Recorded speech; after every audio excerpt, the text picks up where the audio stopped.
Hey guys, how's it going? My name is Adam.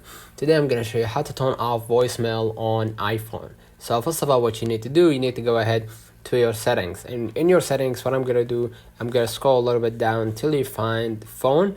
And what I'm going to do here, I'm going to see the phone settings. And what I'm going to do, I'm going to scroll a little bit down and you're going to see call forwarding.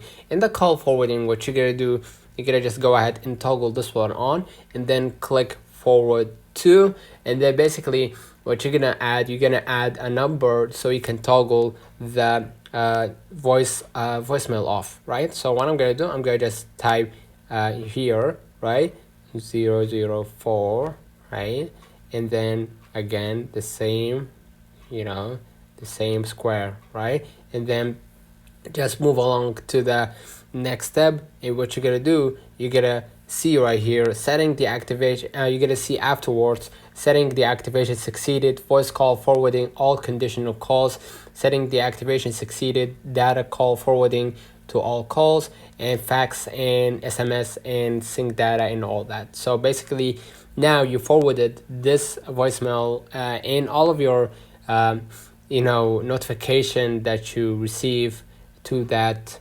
to that code, if I might say. Let me know in the comments if this video helped you. Don't forget to like and subscribe, turn on the notification bell to receive every video we upload. Thank you for watching. See you in the next one.